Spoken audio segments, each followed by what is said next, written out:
Welcome to Hope at Night, featuring James Standish, Bettina Kraus, Q&A with our live audience, and host Anil Kanda. Today's episode, Religious Nationalism, Solution or Threat. And here's your host, Anil Kanda. I remember the first time I saw a universal remote control. I thought to myself, well, this changes everything. All of us like to be in control, whether it's the TV remote or how we live our lives, or even how we choose to worship or not worship. The topic of religious nationalism is becoming a hot topic nowadays among both those who have become weary with the potential loss of the freedom of choice and those who are enthusiastic about the prospect of a country governed by principles they hold personally dear. Should America fully embrace an identity as a Christian nation?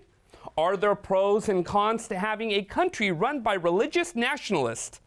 Helping us to answer these questions is someone who has worked for the U.S. government as Executive Director of the U.S. Commission on International Religious Freedom. He has held official positions on White House and United Nations committees and led broad coalitions at the United Nations and Capitol Hill. Please welcome to Hope at Night, James Standish.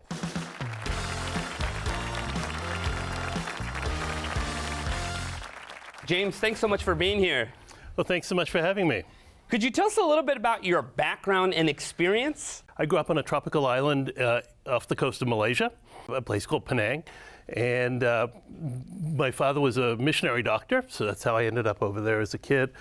And I went to college in England, eventually came to the United States, did an MBA down at University of Virginia, and then hadn't suffered enough, so I went back to law school and did a law degree at Georgetown. So I worked for the U.S. government, and I've also done some work at the UN, really focused on religious freedom issues. Now I have my own firm, because I'm a lawyer, and I work for a variety of different clients, working on complex issues, sometimes religious freedom related, sometimes in other areas. Now, let's jump right into this topic of religious nationalism. What's the big deal about that? Well, it's kind of an interesting term. Typically, the term that's used is Christian nationalism. And like a lot of things that you hear in the public square, it's a little bit complicated to unpack. And the first thing I'll notice is this, and this is important. Christian nationalism is typically a term used by people who oppose Christian nationalism, not by the people who they're critiquing.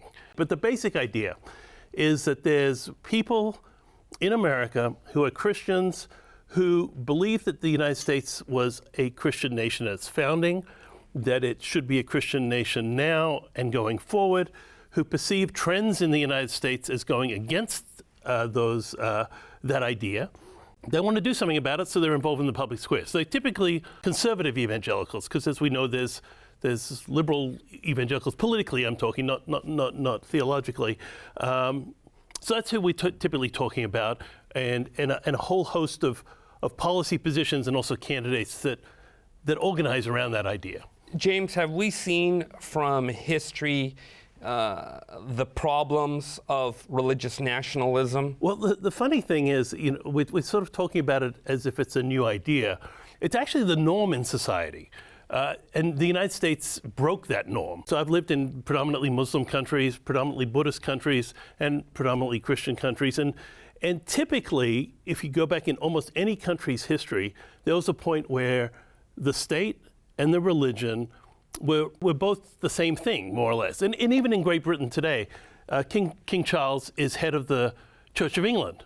Now, you might look at that and say, well, that's not really a problem. They have religious diversity. It's not a big deal. And you're right, to a large degree.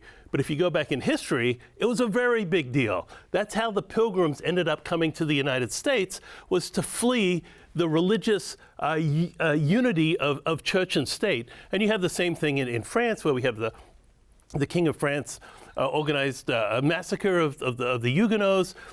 You have problems where, in the state of Maryland, for example, before the United States was formed, where the government was first set up to be a shelter for Catholics because they were being persecuted in the United Kingdom, but then once the demographics of the state changed, it actually started persecuting or discriminating against Catholics. It was a winner-take-all system.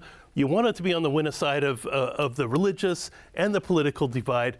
That's what the United States was founded to end in much. James, what you're describing essentially here with this idea of religious nationalism, which includes Christian nationalism, is essentially when religion and state combine, where you have the religious side of society begin to hold hands and make laws in connection with the secular side, the political secular side. Well, that's right, but it's complicated because all laws must, we hope, have a moral. Yeah, all laws are moral laws, right? These are all built on ideas of morality, and of course, our ideas of morality is impacted, or in some cases pervasively impacted, by our faith. So you can never have this idea of we're only going to have a secularist mentality, because that is an exclusion of religious ideas.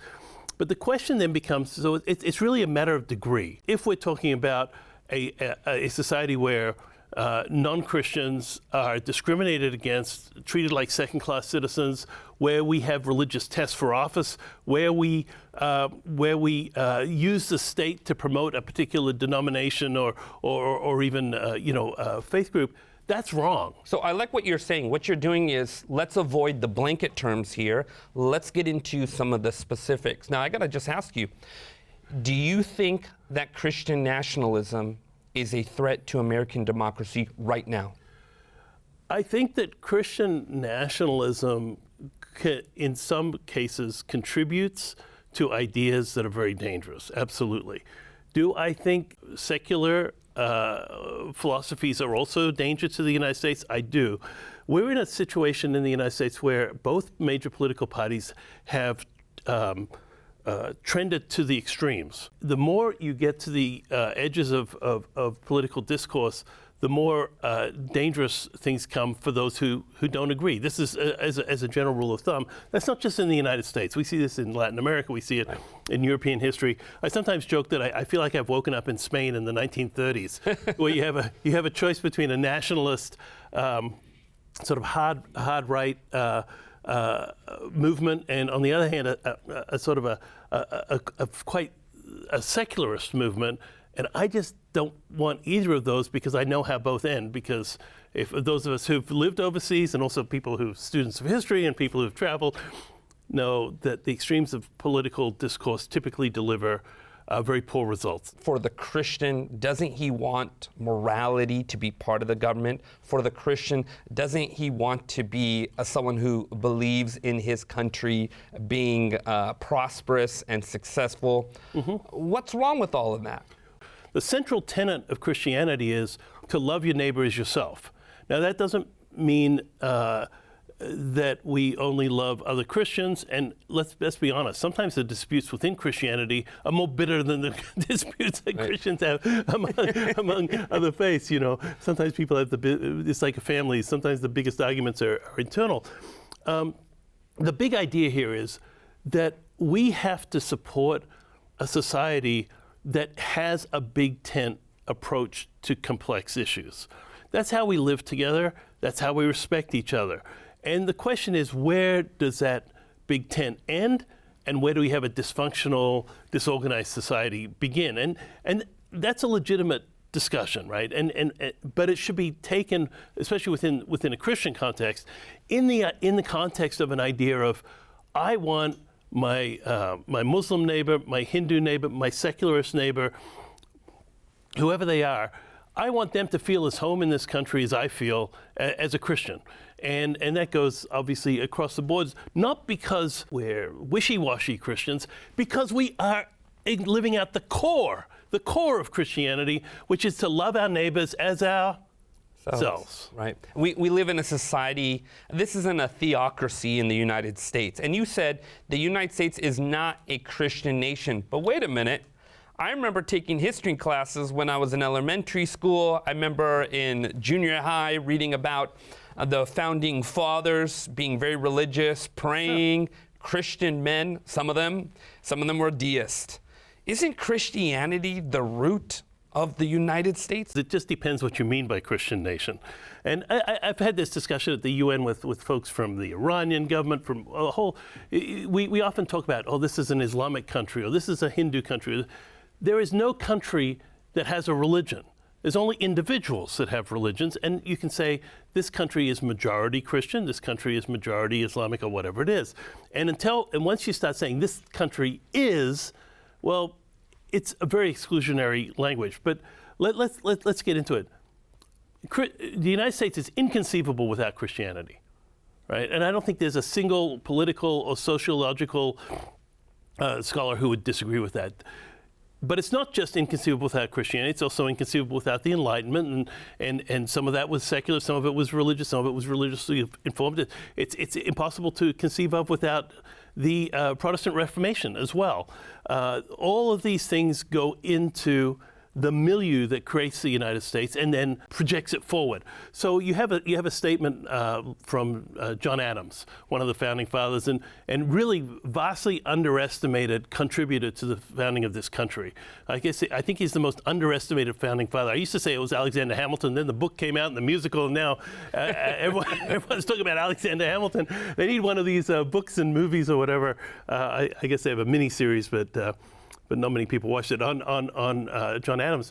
But he said that the United States Constitution is designed only for people who are moral and religious and can't work in any other context. But I think that we're seeing as the society has become more unhinged from faith, and particularly from religious communal life. That is, worshiping together, having a discussion within a religious community, that we've tended to become more alienated and more extreme in our views, and that moderating experience that we have, and any of us who are members of local churches, we know how frustrating it can be to get on the same page and all the things that go into, and having people disagree with us in our own community, well, I think the Bible means this, and having someone sit across and say, yeah, James, you're reading that way wrong, and that sort of moderates your views. And one of the things that's interesting is as this sort of more strident voices are coming up,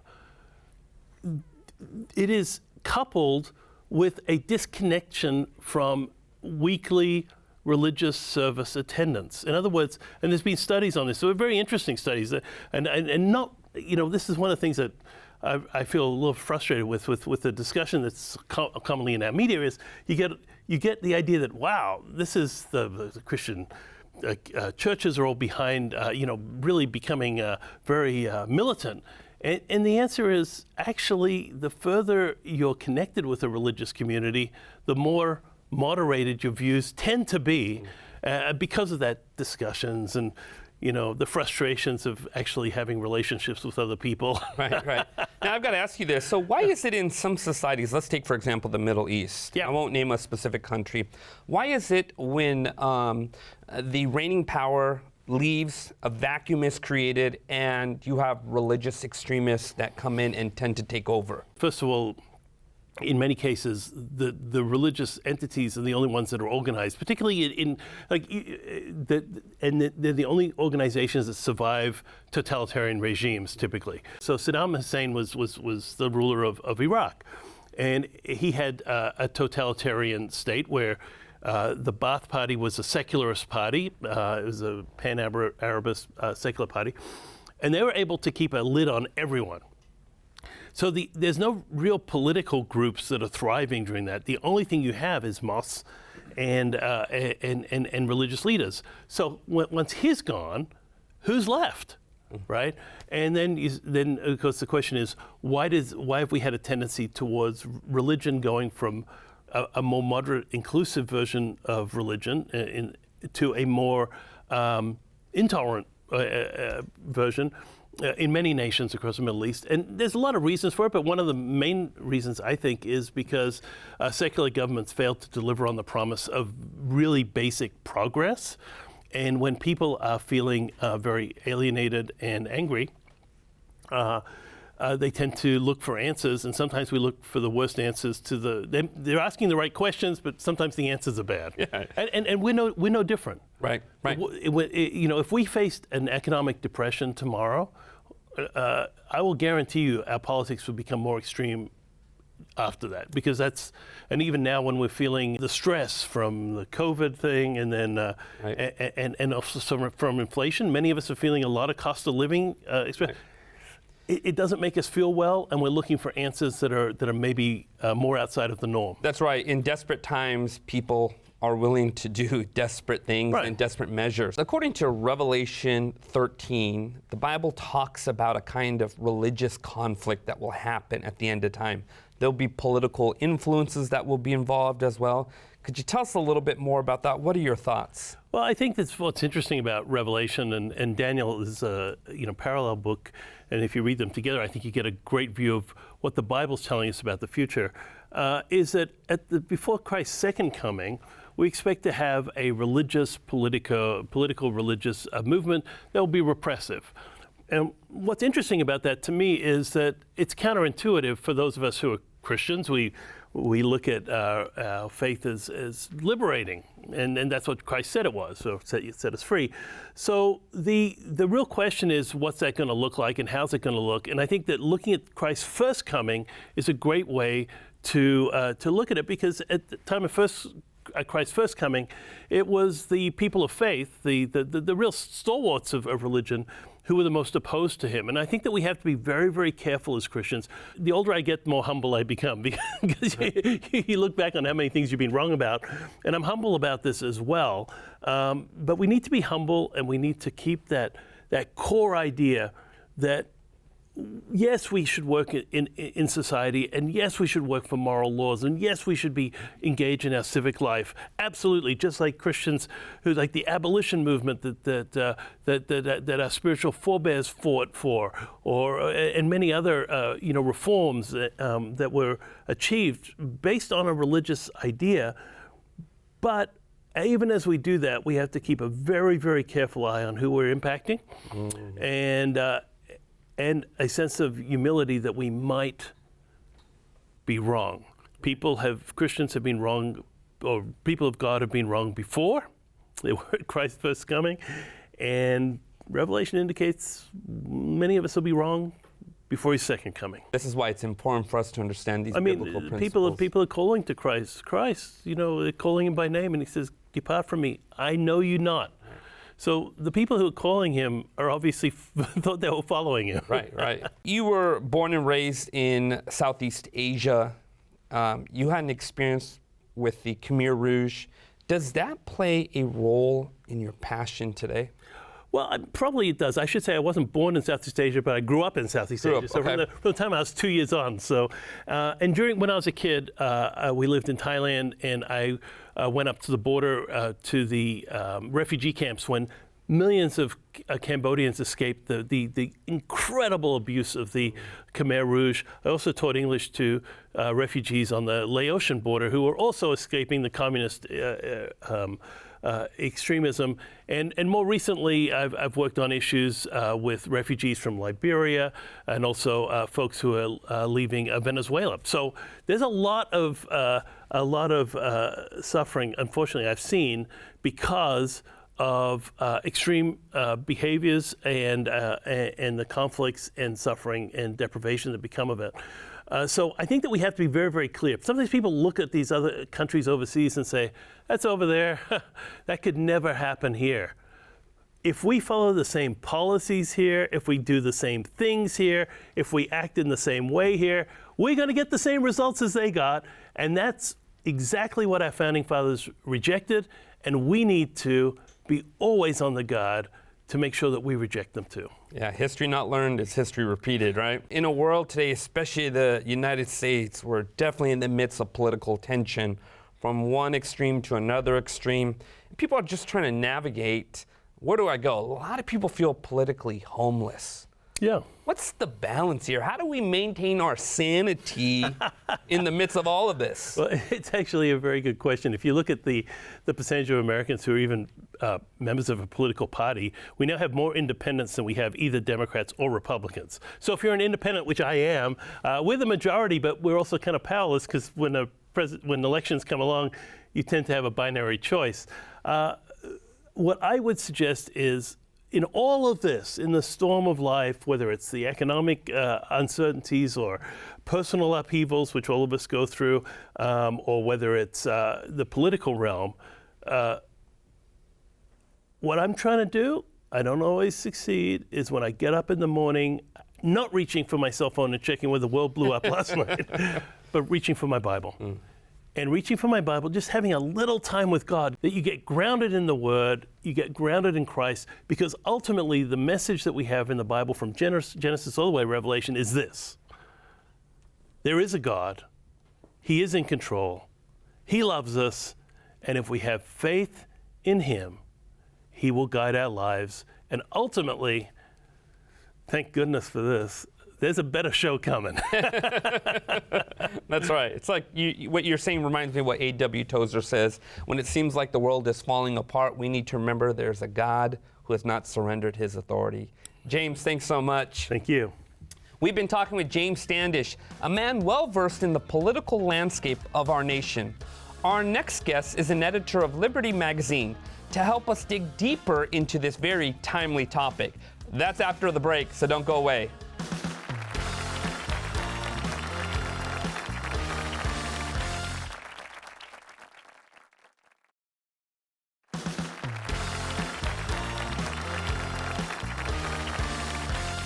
Welcome back to Hope at Night. We've been talking with James Standish about religious nationalism. Our next guest also has a law degree and works to balance religion and politics. She is editor of Liberty magazine and an associate director of the Public Affairs and Religious Liberty Department of the Seventh-day Adventist Church in North America. She has represented the church in Washington, D.C., engaging with Congress and the White House, as well as with the diplomatic, international, and NGO committees headquartered in the Capitol. Let's welcome to Hope at Night, Bettina Cross.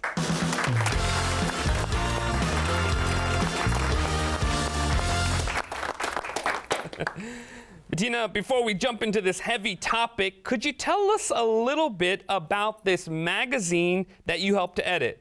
Sure. Well, it is the oldest religious liberty journal in the world. I have to make clear I have not been the editor for the entire time. But you don't look like it, so. But it was first published in 1906. And when it was first published, there was a whole lot going on in American society and in American politics.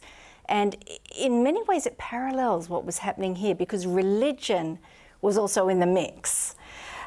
So you have a powerful Christian lobby group that is trying to get a national law, and they're relying on a patchwork of state laws because at that time... This is the early 1900s. This is the early 1900s.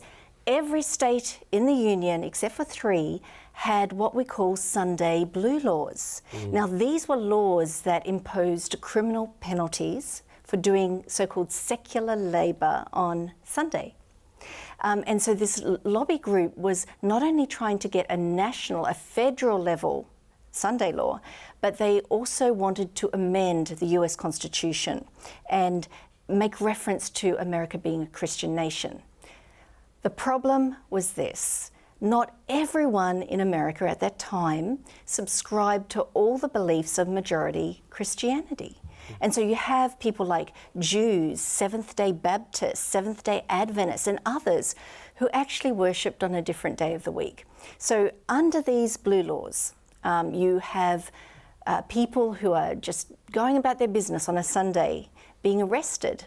Now, in this magazine, which you just showed, one of the earlier ones, that's from 1918, and it tells a story of a man who is just not far from here in Maryland, and he was digging in his garden on a Sunday. He was digging potatoes, to be precise. His neighbor saw him and reported him to the authorities, and he was arrested, he was tried, and he was fined. Now, I mean, we don't tell these stories about America because we like these uncomplicated narratives of religious freedom for everyone, you know, right from 1791 through to today. But this was the reality. And so this magazine was published, and on that very first copy of the magazine that came out off the presses, the editor decided to sort of lay out the philosophy that was going to guide this magazine. And he wrote that we will defend the weak and the defenseless because we believe that there is no power but the power of love that can rightfully compel the human conscience. And so that was sort of the principle that encapsulated how we felt about what was happening in politics at that time. And it is the same principle that we bring to this discussion today about Christian nationalism. It seems that in regards to religious freedom and religious expression, it seems very much a fragile tension to hold. And it seems what you are describing from this magazine, we need to be vigilant about this freedom and this liberty that is there. Yeah. Now I've got to ask you a question following up with what James shared earlier. Can you explain what exactly is Christian nationalism, and is it really a threat to our democracy today? I get a lot of feedback from readers. And, you know, it may surprise you, but people in America have different feelings and thoughts about politics. I'm not sure if you knew that. Go figure, huh? Yeah, go figure. And I hear whenever we run an article on Christian nationalism, inevitably someone will write back and say, you know, you are just, you know, labeling, you know, this movement to discredit it. It's something, and there's something in that. We need to be very careful that we're not just throwing this label out as a derogatory political term to try to discredit someone. Because, you know, Christian nationalism, if you're going to use it as, you know, the idea of I'm a Christian and I'm going to bring my ideas into the public space, fine. You know, you don't magically just sort of discard your, you know, your cloak of Christianity or faith when you go to vote or you run for office, because your faith is going to inform your values and you're going to bring those values. It's expressive, right? It's expressive. But you cross the line where rather than faith simply informing your values, you take the position that your faith leads you to a certain position on a public policy issue, and thus, because your faith, you know, dictates this, it should be mandatory for everyone else as well. Morality is informed by religion, for many. And so, obviously, when it comes to them making decisions on policy, inevitably they're going to be informed by their religious persuasion. But where the rubber meets the road is, and correct me if I'm wrong here, is when your religion becomes something that is shaping, guiding that policy to the extent that it violates the religious freedom of another individual, you've crossed the line. Am I right here? Am I way off in left field? No, you're practically a political scientist right there. I mean, you're on track. Because, you know, as James pointed out, we are a Christian nation in the sense that demographically, most people identify as Christians. However, in the republic that we have set up and the constitutional arrangements that we have said will guide us, we say that majorities have a responsibility to the minorities. And so when a majority is acting in a way that contravenes or treads on a minority's rights, then they've stepped over a line. You know, sometimes it's easier to understand it when we're not talking about ourselves, because we're going to get a little uncomfortable when we're critiquing ourselves. But if you look at it in other countries, and I won't name them, but, you know, I recently visited a country which is predominantly Muslim. It's in Asia. 89% of the population is Muslim. And Muslim ideas and behaviours and assumptions, they're just hard baked into that culture. So as you move through daily life, You know, this is the environment in which you operate. So if you are a Christian or a Hindu or an atheist, God forbid, you are already outside of that idea of this is our national identity. You're treated with suspicion. And so we met there with people who, you know, who were Christian, who are Christian, operating in that society where the default is another religion. And they told us stories of jobs lost. They told us stories of, you know, living in fear of you know, safety really for their family. There was an incident in this country where a man went on Facebook. This is just a couple of years ago. He posted that he had left Islam and become an atheist. Now, he was known in his community. People came and surrounded his house. They pulled him out. They began to beat him. And someone thought to call the police. And the police came, arrested the man who was being beaten because it was a criminal offence within that culture to promote atheism. So, you know, when we see these extreme examples of what happens when the government puts its thumb on the scale in favour of one religion over another, it's sort of like it's a morality tale for us. We can see the problems there, but then in our own political environment, in our own culture, it's harder because we're a part of that, and it's very hard to have that sort of self-awareness. Dina, I was born and raised in the United States. I'm a red-blooded American right here. So, and America's different than what it was about 20 or 30, 40 years ago. I don't remember much back then, but I do remember a little bit of things. And Ronald Reagan and all of this stuff. America has changed, though. And it's not what it used to be. It's not just economically, it's spiritually, it's socially, it's emotionally just falling apart.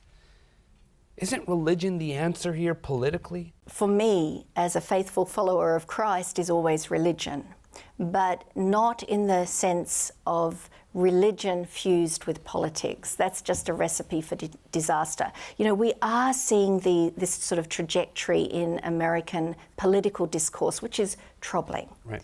I mean, I go through stages where I just don't want to check my news feed of a morning. It's just too depressing. That's what James says. Because you just, you know, people are talking past each other, and it's not. And politics seems not about cheering for your own side. It's about bludgeoning the other side. Right. Back in 1999.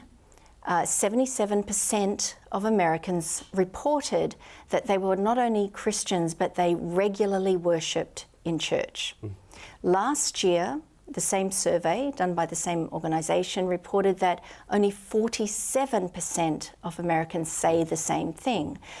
Just like other countries of Western Europe, Australia, we are seeing a decline in religiosity in America. And this sort of slide away from Christianity is disturbing.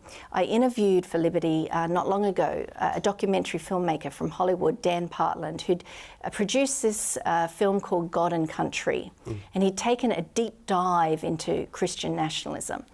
And I asked him, you know, what is driving this level of extremism? And, you know, this fear among some Christians that they're losing power, that they need to somehow get it back through political means. And he said to me, when you've been privileged for a very long time, anything that takes away that privilege can feel like persecution. And it's true. I mean, it can feel as a Christian as if your values, your religion is under attack.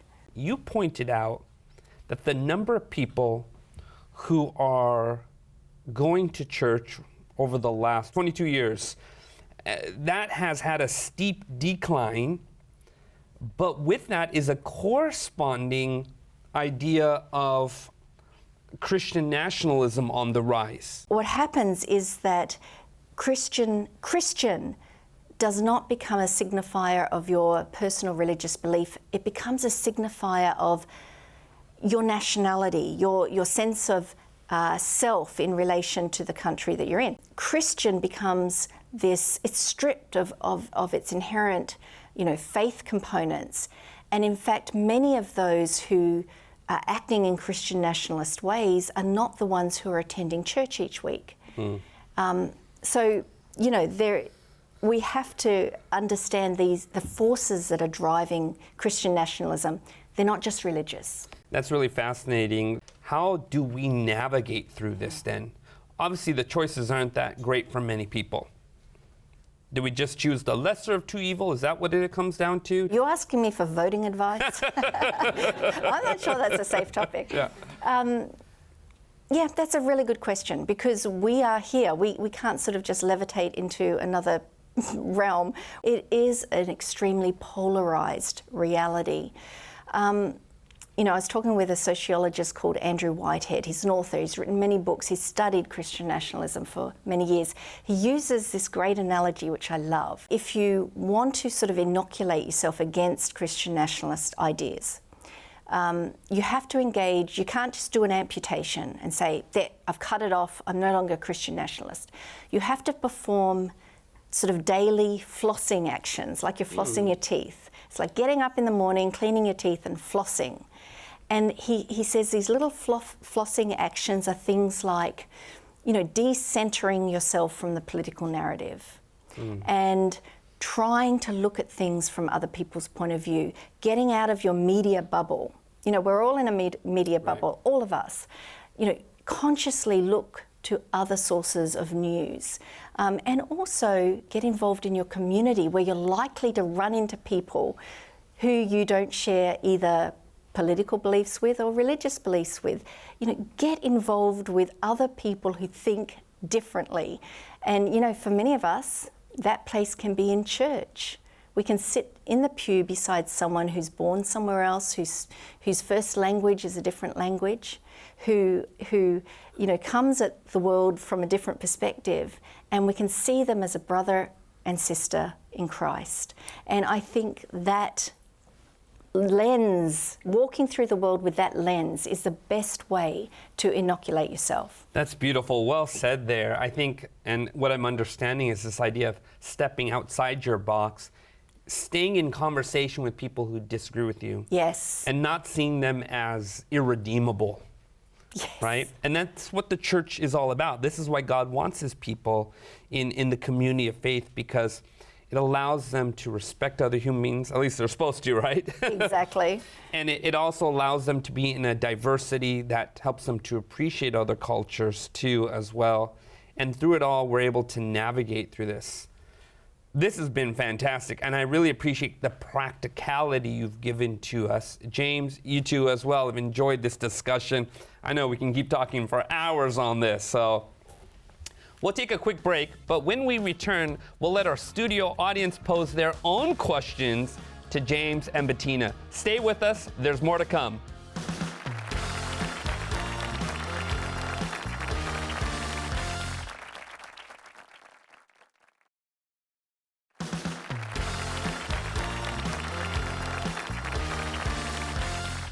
Welcome back to Hope at Night. We've heard from two individuals that are at the forefront of the cross-section between faith and politics. But now we'd like to hear from our audience. Who has a question? Right over there. For James, you talked about the book of Revelation. The book discusses the end times or the apocalypse.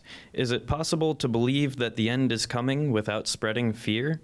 Is it possible that the fear of the apocalyptic end of the world contributes to extremism and radical political ideology? Well, that's a great question, and I think you've hit the nail on two different issues, or you've asked about two very important issues that really go to the crux of the apocalypse. The first is, can we talk about it without being fearful of it? And I think we can.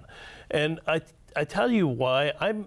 Yes, the apocalypse has all kinds of dreadful things happening, but there's also an end to that story. And just like any great story the great narratives that we enjoy, there's a time of very difficult, great difficulty, but it ends with hope for those who have faith in Christ. And so my message is, I'm not afraid of the apocalypse. I'm not trying to create it either, but I do have faith in God, and I'm not afraid. The second thing is, can apocalyptic thinking actually result in extremism, and absolutely it can. And it's not just within Christianity, interestingly enough. There's also apocalyptic thinking within Islam and other faith traditions. And yes, it can say, how do we hasten this, or how do we take our apocalyptic thinking into really ridiculous or harmful behavior? It's a danger, and I think that all of us who believe, in the book of Revelation and the book of Daniel, really need to keep that in mind. This can be a very positive message, or it can be a very negative message. I wonder if people who are attempting to prevent the end of time actually will contribute to the end of time. We don't. The trick that the Bible tells us is to study, to show yourself approved, and secondly, when Christ left the earth, he said, I'm leaving you a comforter. It's the Holy Spirit. And I pray for this myself, and I suggest all of us do this, and that is, please give us the gift of discernment. Give us the gift of understanding. And I was just talking during the break with Bettina about a group that I have with folks who are well-informed but believe differently than me, right? And we go back and forth to try to understand, and every so often, nobody changes their mind on the internet, right? But every so often I see something, I think, I was wrong on that. Yeah, good point. And you sort of go back and forth to get a well-rounded perspective. Right, that's exactly right. Any other questions? Right over there. What do you say to certain Christians who put their political candidate above the God that they serve?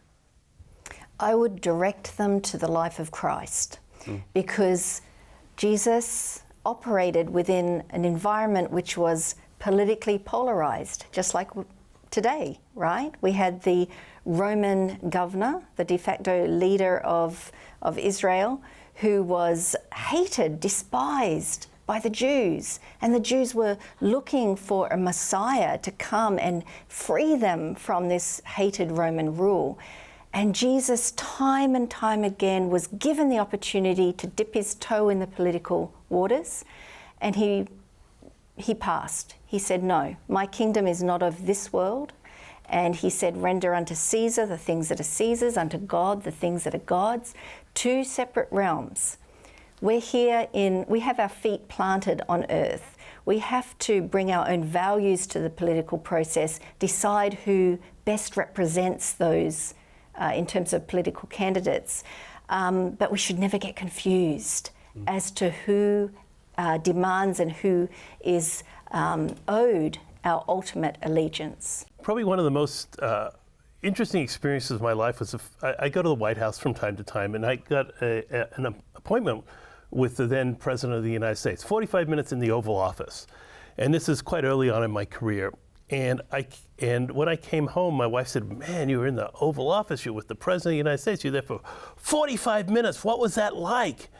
And I said, it's an Oval Office, there's a guy, and inside is a guy, and he's got a desk.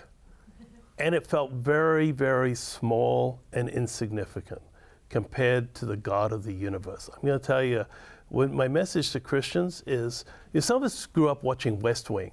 In the West Wing, the president seems almost omniscient, omnipotent. We've got this massive power and prestige. These are just people, okay? They're just a person like you and I. They're doing the best they can, typically. That's their job.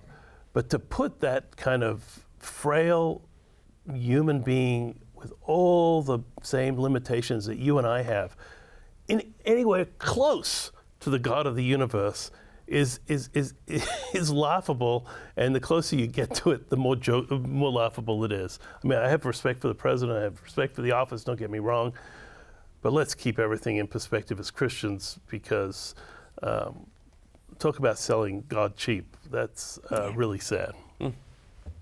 Any other questions? Right over there. Should Christianity be part of the learning curriculum in public schools? So the question is, how will it be taught? And if the answer is it will be taught as a religious creed, my answer would be an emphatic no. It should not be part of the teaching curriculum of any publicly funded school. However, if it's taught as part of a comparative religion course, if it's taught as part of understanding how our country came to be, I think it's an essential part of the curriculum. You know, we cannot understand our republic without understanding key Judeo-Christian ideas and values. They are just simply there, they're part of it. But once you cross over the line into trying to inculcate your particular religious belief into children who are being educated in publicly funded schools, you've crossed a line that I think is dangerous. It's a path you don't want to go down. Yeah, I remember having a discussion with someone who's like, we need prayer back in school. And I said, who's going to do the praying? Who do you want to pray? The priest, the pastor, what church, what denomination? Who do you want to do the praying for the students? And it's hilarious because you have these movements to post the Ten Commandments on the wall of classrooms. And Louisiana has just passed a law saying that all classrooms must have the Ten Commandments. Which version? You know, I did an interview with a Jewish rabbi who explained that they don't have 10 commandments. They don't exist in the Torah. It's something like 12 different commands that they would identify. Then you have a Protestant version, you have a Catholic version. Whose 10 commandments are you going to post? Right. Yeah, that's interesting. And I think the tension too, right? It's like we do see in some cases where some people don't have that religious expression allowed to them. And there's another kind of extremism that comes in that tends to dominate, or anti-Christian. And on the other hand, it's this other movement to try to bring back Christianity, and it's messy. Any other questions? Right over there. How would you feel about voting for someone with different religious beliefs than you?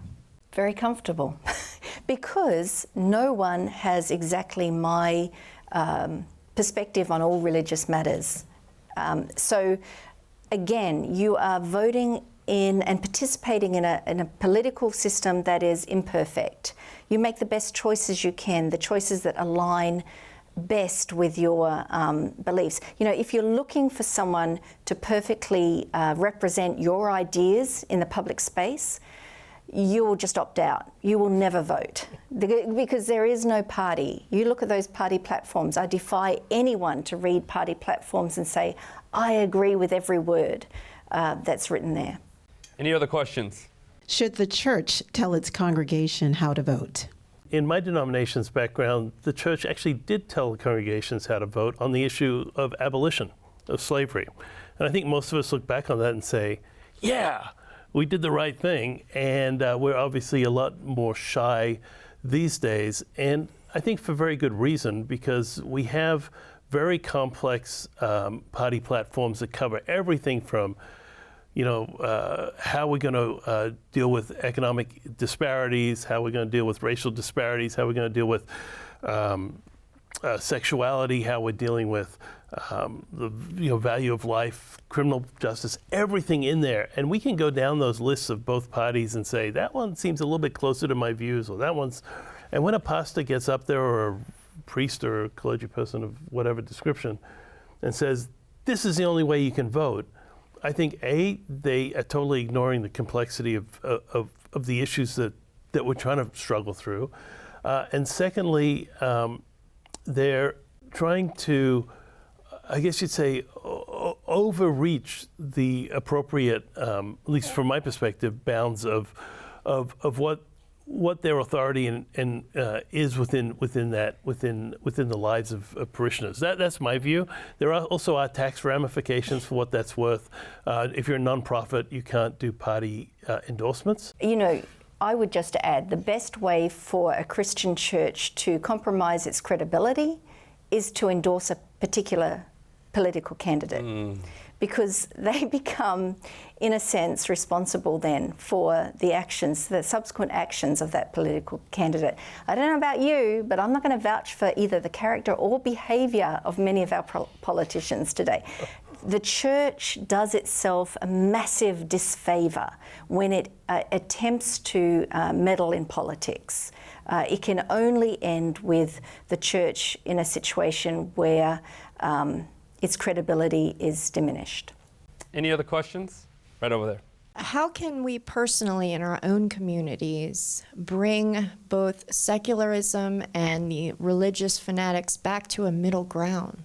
I worked in Washington 20 years ago, and I worked on religious freedom legislation, and I sat around the table in a coalition with many people from the religious right and conservative organisations, but also people from the ACLU, Americans United for Separation of Church and State, and others, because we all believed that religious freedom was a fundamental human right that deserved protection. It was a unifying, bipartisan issue. Our ability to rally around fundamental rights and ideas has somehow diminished over the past few years. And I believe it is driven in part by our new media environment, in which we are able to construct these bubbles in which our information is just sort of, ricocheted around, and we're reinforced in our beliefs. That is part of it. And we are also, I think, losing the ability to mix in our communities and to deliberately reach out to people who think differently to ourselves. Get out of our comfort zone. And I think that's something we can all do more deliberately, is to try to build those connections with someone whose worldview is fundamentally different to your own. I agree with Bettina. I had an interesting conversation, this is a few weeks ago, with one of my friends in my neighborhood. Now, my neighborhood is an interesting neighborhood because there's quite a robust, very conservative Catholic population in our neighborhood, because we're near some very good conservative Catholic schools. And then there's a lot of folks who are not churchgoers, right? They're sort of, I don't know what you say, post-Christian, or maybe Christian, but not enthusiastically so.